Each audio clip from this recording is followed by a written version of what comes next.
Dios los bendiga. ¿Ustedes es la primera vez que vienen, hermanos? ¿Sí? ¿Cuál es su nombre? Guadalupe. Guadalupe. Enrique. Llevo pasando y qué bueno, gloria a Dios. Dios nos dijo entre. Este es el mejor lugar en el que pueden estar el día de hoy. Mi nombre es Felipe, soy el pastor asistente. Nuestro pastor principal está en la parte de atrás, el pastor Solís. Sean bienvenidos. Si no tienen una iglesia en la cual congregarse, pues las puertas están abiertas aquí, ¿verdad? Todos los demás somos de casa. También sean bienvenidos una vez más a su iglesia. ¿Calvary qué? Otay, ya se lo saben, ¿verdad? Tanto que lo decimos. Bueno, hoy vamos a continuar con el libro de Mateo. Aquí estudiamos la Biblia, libro por libro, capítulo a capítulo, versículo a versículo, ¿verdad? Y hoy vamos a continuar con el libro de Mateo. Y la semana pasada vimos cómo huir de la tentación. ¿Lo recuerdan? Sí. ¿Cómo huíamos de la tentación? No lo recuerdan entonces, ¿verdad? ¿Cómo vencer la tentación más bien? Era usar y obedecer la palabra de Dios y resistir, ¿verdad? Entonces, hay veces el libro de Mateo nos muestra las cosas de una manera temática y no cronológica. Quiere decir que algunas cosas no están en el orden perfecto en el que sucedieron, y ahorita vamos a ver por qué. Y hoy vamos a ver un tema que tiene que ver con el servicio.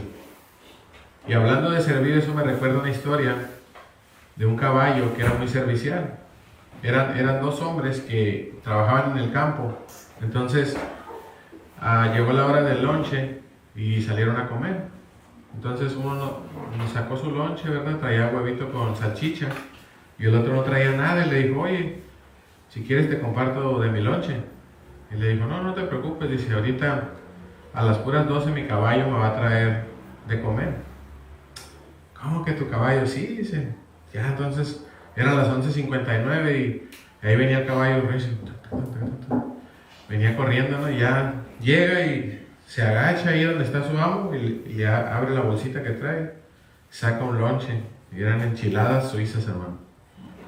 Y dice el amigo: wow, qué bonito caballo, muy servicial. Quisiera tener un caballo como el tuyo. No, dice, para que veas. Y ya el segundo día otra vez salen a comer y otra vez no trae lonche. Le dice: ¿qué pasó? No, pues acuérdate que mi caballo me trae mi comida a las puras 12. 11:59 y ahí viene el caballo corriendo. Pero ahora venía brincando, hermanos. Corría y luego brincaba. Corría un tramo y luego brincaba. Y dice: ¿y ahora este caballo qué trae?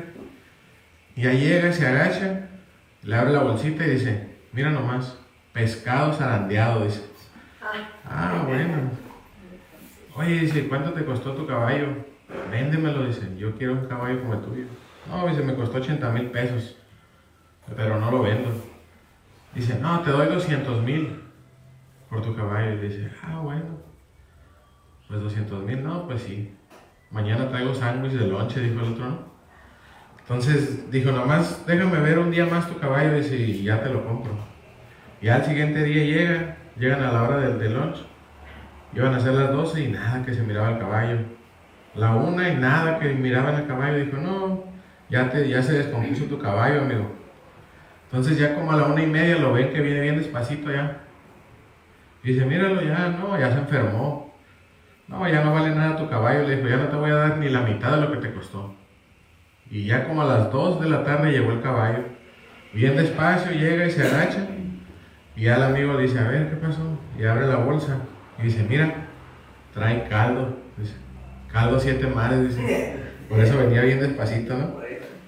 Bueno, a los de ayer sí les dio más risa. Creo que son lo mismo, por eso ya no se rieron. Pero mira, ahí está la foto del caballo, para que vean que no es mentira. Todavía lo traen ahí, andan poniendo su negocio, ¿verdad?, de comida. El título de nuestra enseñanza del día de hoy es llamados a servir. Llamados a servir, ¿verdad? No como el caballo, pero somos llamados a servir. Y vamos a estudiar Mateo 4, del versículo 17 al 22.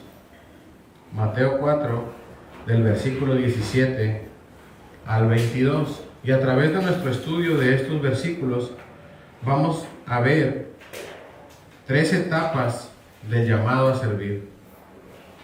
Vamos a estar aprendiendo estas 3 etapas que todo cristiano, pienso yo, que pasa por ellas, del llamado a servir. ¿Cuántos están listos para servir?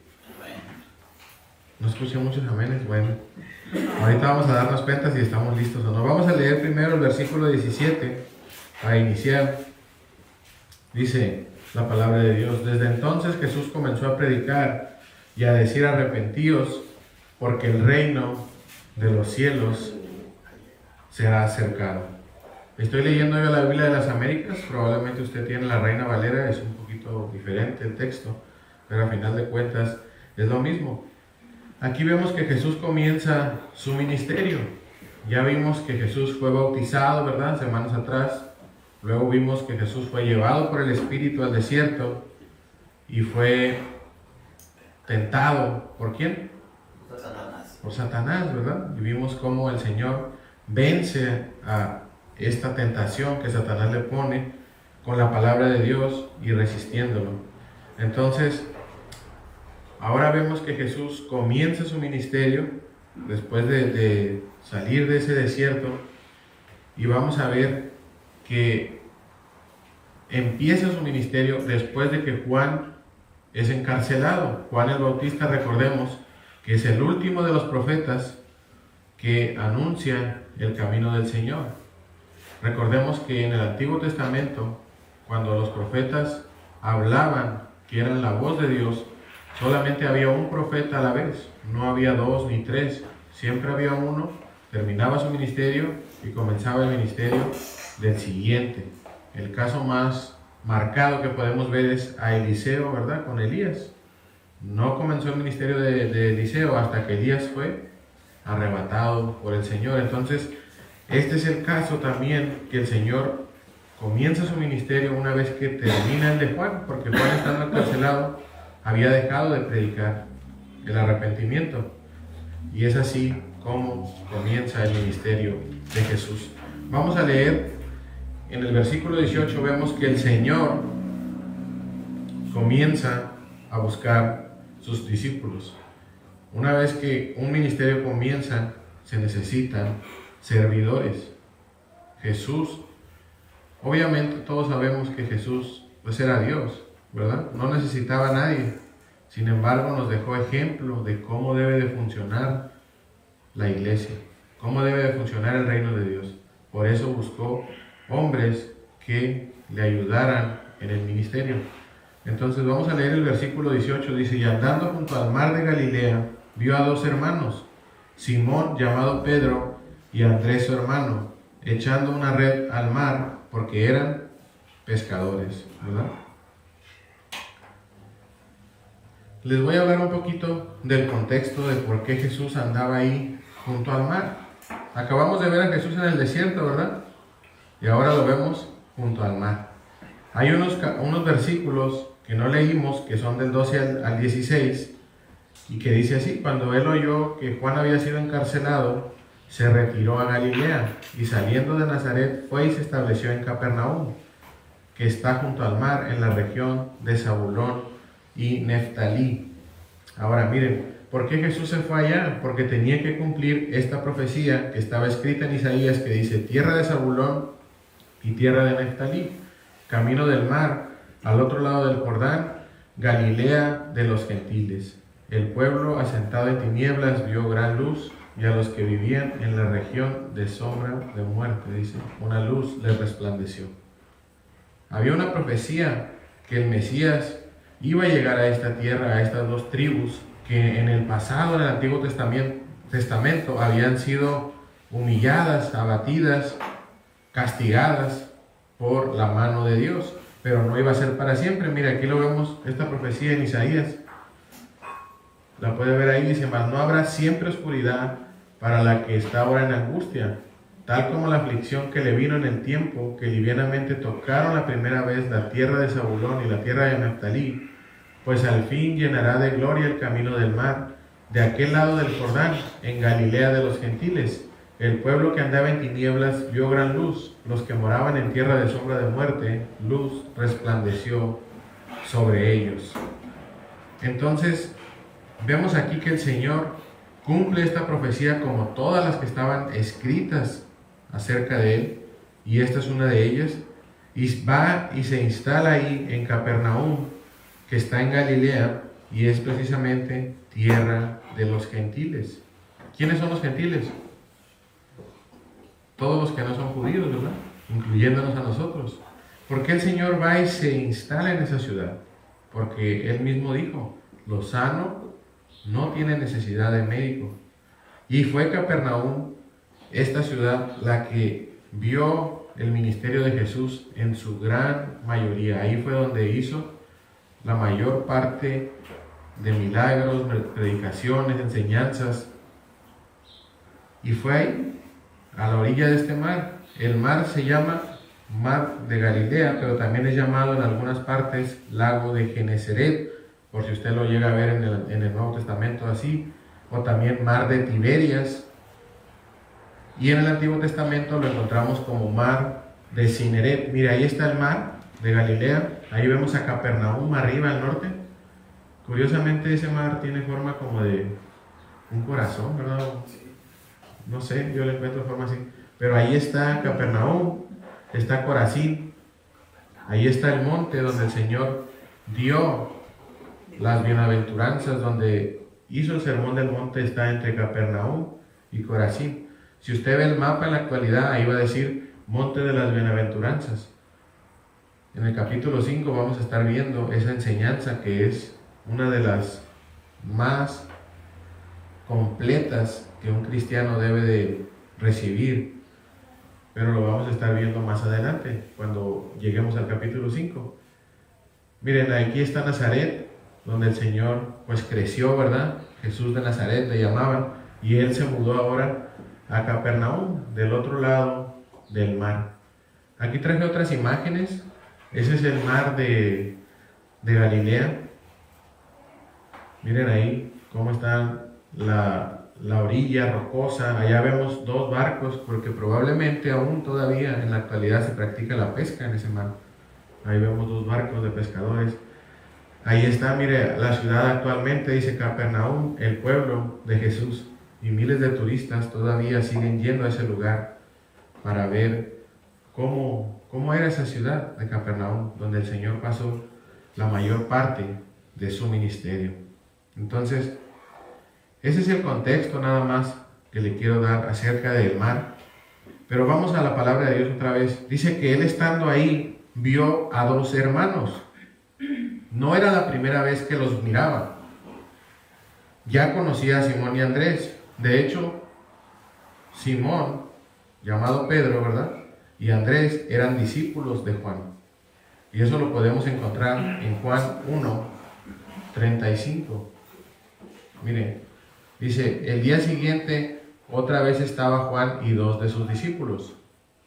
Y luego vamos a saltarnos al 40 y 41. Dice, Andrés, hermano de Simón Pedro, era uno de los dos que habían oído a Juan y habían seguido a Jesús. Este halló primero a su hermano Simón y le dijo, hemos hallado al Mesías, que traducido es el Cristo. Por eso le digo que Mateo no muestra las cosas en orden cronológico, sino por temas. Entonces, este es el llamamiento de los discípulos, pero a servir, no llamamiento a salvación. Él ya los había conocido antes, y cuando los conoció, uno de ellos, que era Andrés, era discípulo de Juan, el cual llama a su hermano y le dice, he encontrado al Mesías, y ambos conocen al Señor. Dicen los teólogos que desde este momento donde ellos le conocen, al momento que estamos leyendo ahora, donde él va al mar de Galilea y los ve ahí pescando, pasó aproximadamente un año. Porque aquí vemos que cuando él los conoce, uno de ellos estaba con Juan, ¿verdad que sí? Y acá leemos que Juan ya está encarcelado. Entonces, cuando Juan predicaba y estos hombres le escuchaban, al momento en que Juan ya es encarcelado por Herodes, ha pasado aproximadamente un año. No puede pasar mucho tiempo, porque recordemos que el ministerio del Señor Jesús, ¿cuánto duró? 3 años y medio, o 3 años y meses, ¿verdad? Aproximadamente. Entonces, más o menos fue un año que de que ellos ya conocían al Señor, a que el Señor vuelve a ese mar y los ve ahí, dice, vio a 2 hermanos, Simón llamado Pedro, aquí vemos que él ya había sido llamado Pedro, ¿verdad? ¿Quién fue el que le puso Pedro a Simón? Fue el mismo Jesús, ya los conocían. Y Andrés, su hermano, dice, ¿qué estaban haciendo? Estaban echando una red al mar. Estaban trabajando. Eran pescadores. Ya conocían a Jesús, ya creían en Él como el Mesías, pero seguían en sus labores. ¿Cuántos de nosotros hemos conocido ya al Señor? De hace tiempo. Pero seguimos en nuestras labores, ¿verdad que sí? Seguimos en nuestro trabajo, ya conocemos al Señor, hemos creído que Él es el Mesías, ¿verdad que sí? Pero seguimos en nuestras labores. ¿Por qué seguimos en nuestras labores? Alguien dígame, ¿por qué trabajamos? Para comer. Porque hay gastos. Para comer, ¿verdad? Para suplir los gastos, para alimentar a nuestras familias, los que somos padres. Es necesario, dice el Señor, ¿verdad? A través del apóstol Pablo nos dijo así claramente, el que no trabaje, que no coma, ¿verdad? Y es necesario el trabajo, gracias al primer hombre, ¿verdad?, que hubo en la tierra, Adán, fue el que nos heredó este gran ministerio, ¿verdad?, que es el trabajo. Entonces, estos hombres seguían trabajando, seguían en sus labores, a pesar de que ya habían tenido un encuentro con Jesús. Y yo creo que muchos nos encontramos en esta primera etapa del llamado a servir. Lo pueden ver en sus pantallas. Etapa del llamado número 1. Jesús te está mirando. Jesús te está mirando. Ahí en tu trabajo, donde sigues haciendo tus labores. Ahí estaba, dice que ahí estaba junto al mar y vio a estos 2 hermanos que estaban haciendo su trabajo.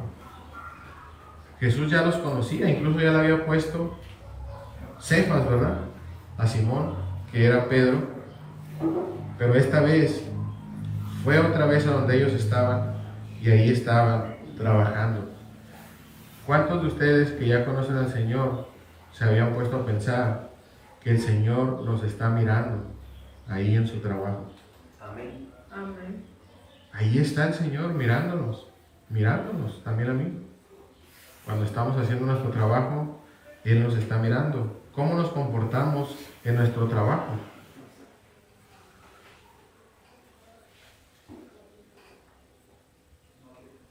Necesitamos tener en nuestra conciencia que el Señor siempre nos está mirando. Entonces, no le digo que se la pase usted predicando ahí en su trabajo, oh, arrepiéntanse, pecadores, ¿verdad?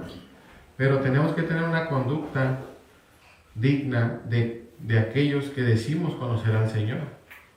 A raíz de eso, las personas nos van a preguntar. ¿A cuántos de ustedes le han preguntado, hey, tú, ¿de qué religión eres? ¿Verdad? Por su comportamiento, por su hablar. ¿Por qué no dices groserías? Rápido te van a decir. Hoy en día es muy raro que alguien no diga malas palabras, ¿verdad que sí? Sí. Hace unos días que estaba escuchando un audio, ¿verdad?, de personas que, digamos, son de una educación muy elevada, personas que tienen maestrías, que se supone que quieren ocupar cargos públicos, digámoslo así. Y escucho su vocabulario y digo, wow, es vulgar, soez, pero esos son las personas más educadas que tenemos. Ahora imagínense los demás. Pero nosotros tenemos que marcar la diferencia, ¿verdad que sí? Sí. Amén. Entonces, Dios siempre nos está mirando. Aunque ya le conocemos, Él nos va a dejar ahí todavía a trabajar, porque esta es la primera etapa apenas del llamado a servir. Vamos a continuar con nuestra lectura y vamos a leer el versículo 19 y versículo 20 para continuar. Entonces, cuando ya Jesús los estaba viendo, les habló y les dijo, seguidme, y yo os haré pescadores de hombres. Entonces ellos, dejando al instante las redes, le siguieron. Seguidme, o venid en pos de mí, dice la Reina Valera, ¿verdad? Venid en pos de mí. ¿Qué quiere decir esto? Cuando usted le dice a alguien, sígueme, ¿qué quiere decir? Que usted va a un lugar, ¿verdad? Y esa persona va detrás de usted. Eso es seguir. Pero en el caso del Señor, cuando dice estas palabras, o venid en pos de mí, quiere decir, imítenme, hagan lo que yo hago, pongan atención, traten de comportarse como yo me comporto, traten de... ¿Qué hacía el Señor? Desde que comenzó su ministerio, ¿qué era lo que hacía? Servir a los demás, ayudar al que estaba necesitado, sanar al enfermo, ¿verdad que sí? Mira lo que dice Marcos 10:45, porque el Hijo del Hombre no vino para ser servido, sino para servir y para dar su vida en rescate por muchos.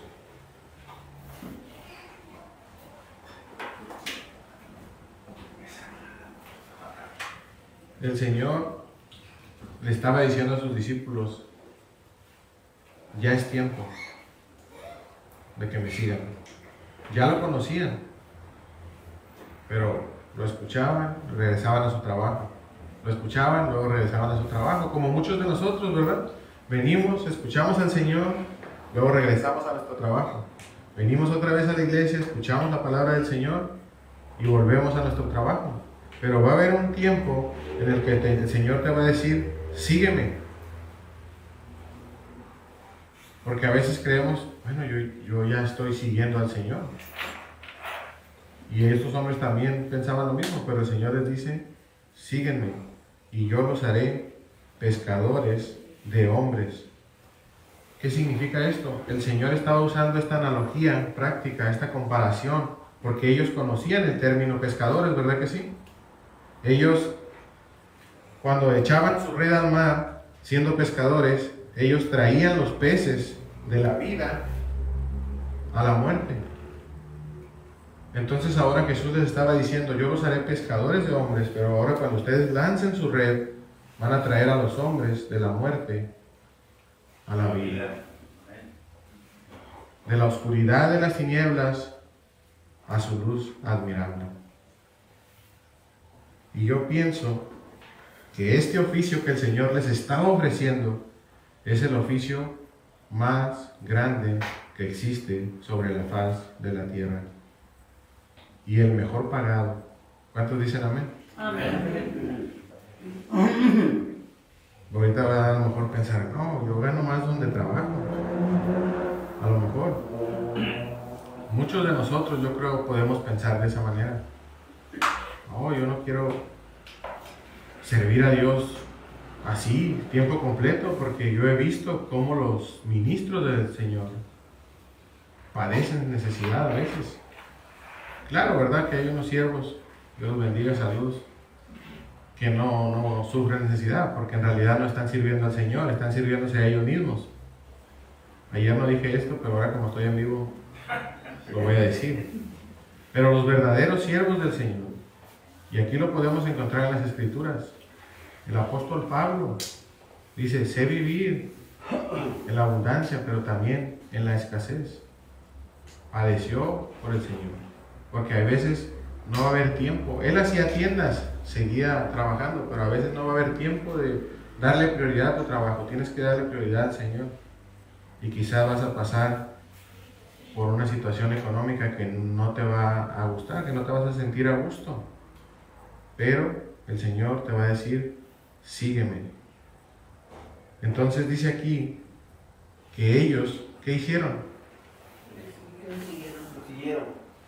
Le dijeron ellos. ¿Qué dijeron?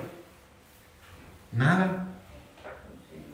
¿Qué hubiéramos dicho nosotros? Oh, espérame, Señor, es que, mira, esta barca apenas la estoy pagando en el Coppel, ¿verdad? Y estas redes, mira, pues las acabo de sacar fiadas con un pescador de aquí de San Felipe.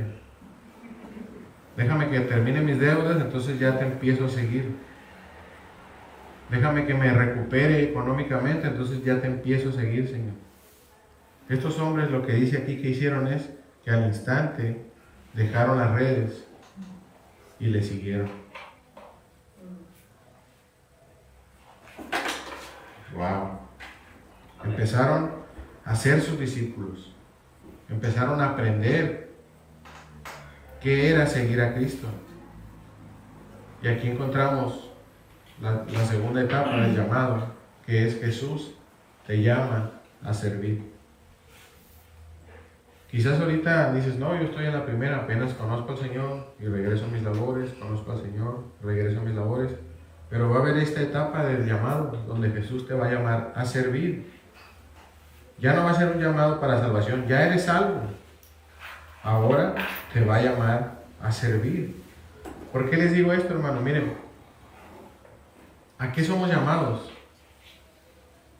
A servir. Hubo un teólogo que dijo, ningún cristiano nunca debería estar en ninguna de estas dos posiciones.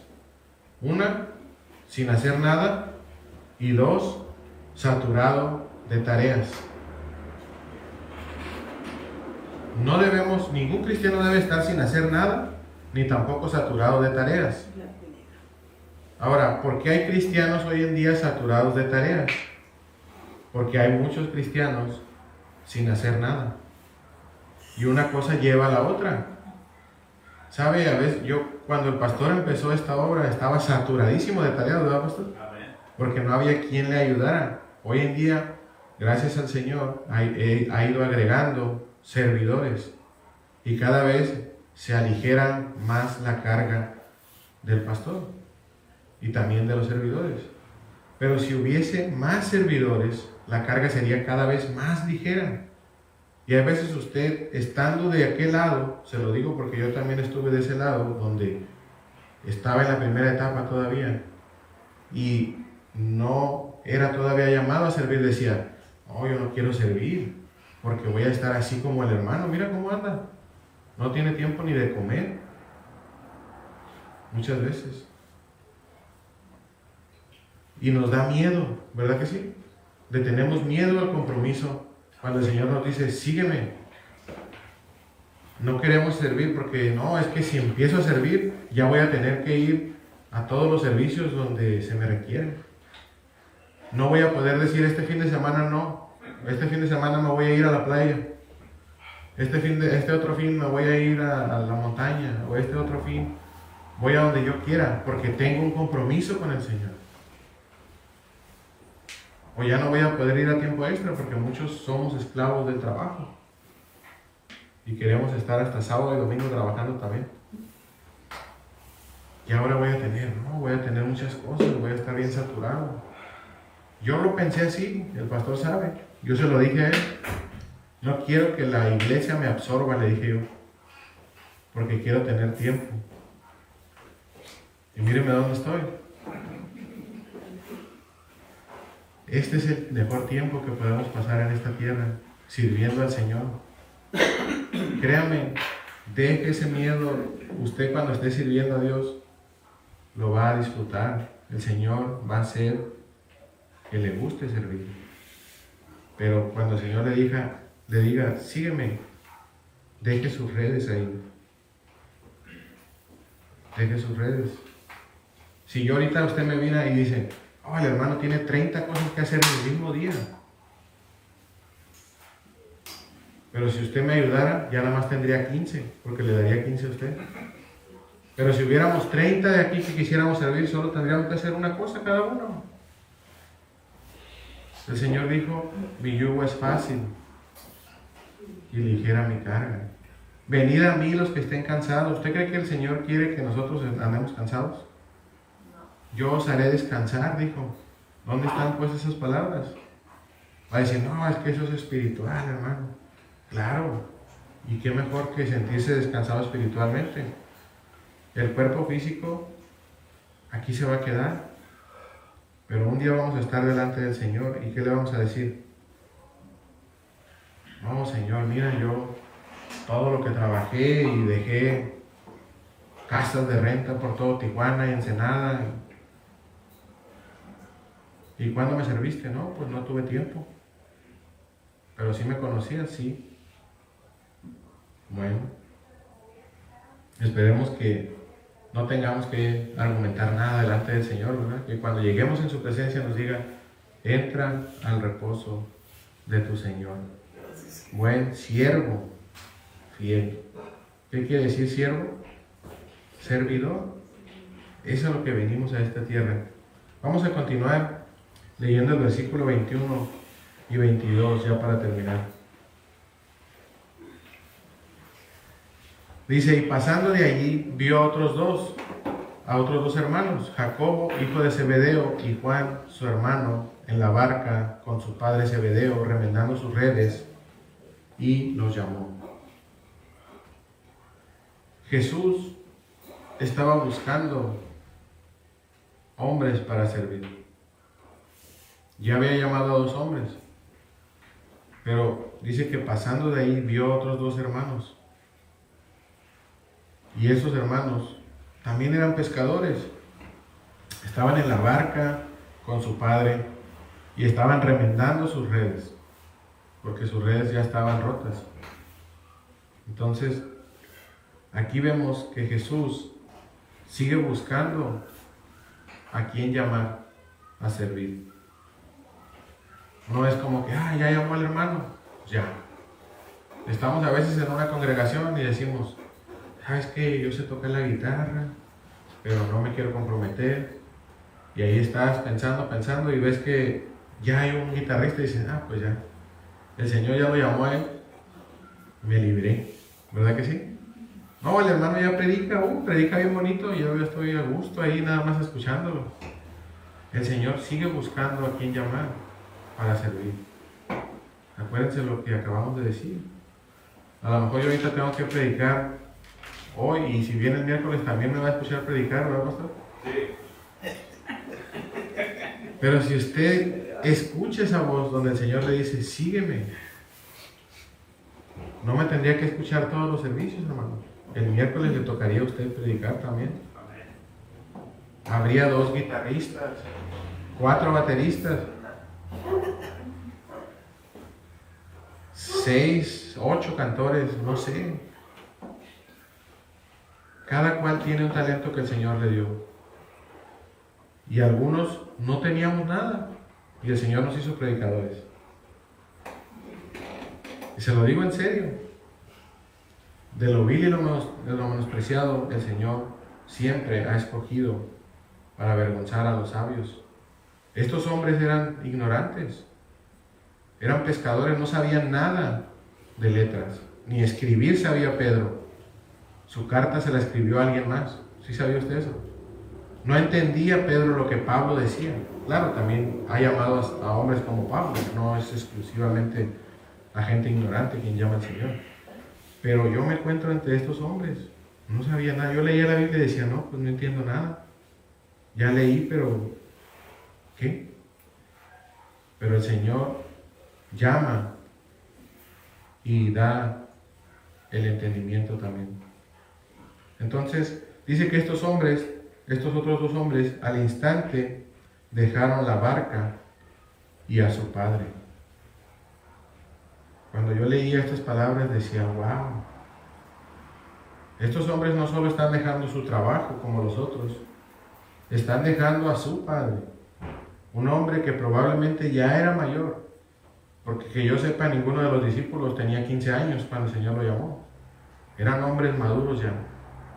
Por tanto, su padre quizás probablemente le doblaba la edad.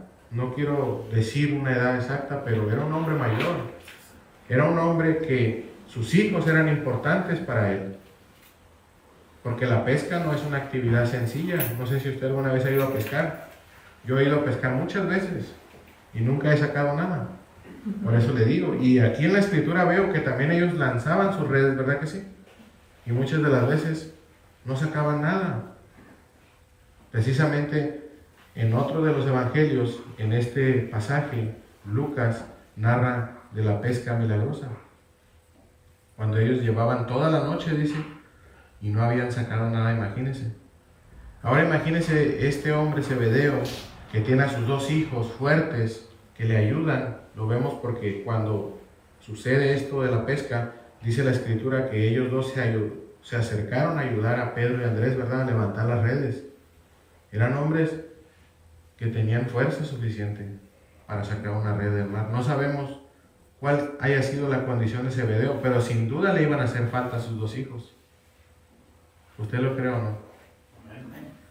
No sé si usted tiene hijos, si usted tiene un negocio y sus hijos le ayudaban y ahora no le ayudan, usted puede entender esto.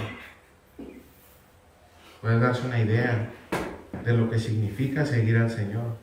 Muchas veces es dejar a tu padre, dejar a tu madre. Y no le digo que los va a abandonar, pero que ya no van a ser su prioridad. Su prioridad ahora es servir al Señor y servir a otros. Yo tengo mi padre es un hombre de 82 años, aunque él dice que tiene más, ¿verdad? Porque en la época donde él lo registraron, dice que lo registraron cuando ya era más grande, porque en su pueblo no había registro civil. Pero probablemente tiene entre 82 y 85 años. Tiene una pierna amputada por la diabetes y yo lo cuido. Él depende de mí. Prácticamente, aquí el hermano lo conoce, el 80% de las cosas que tiene que hacer depende de mí, salvo comer, todavía puede llevar la comida a su boca. Yo lo cuido, pero aún así sirvo a Dios. ¿Sí me entienden? Yo sé que muchos de ustedes tal vez, si tuvieran una situación como la mía, dijeran, ¿sabe qué, pastor? Ya no puedo venir a la iglesia porque tengo que cuidar a mi papá.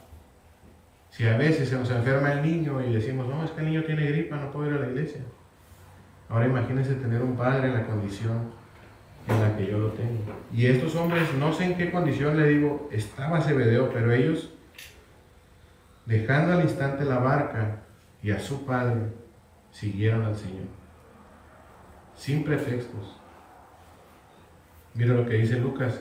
Y cuando trajeron a tierra las barcas, dejándolo todo, le siguieron. ¿Qué estamos dispuestos nosotros a dejar por seguir al Señor? Por servir a otros.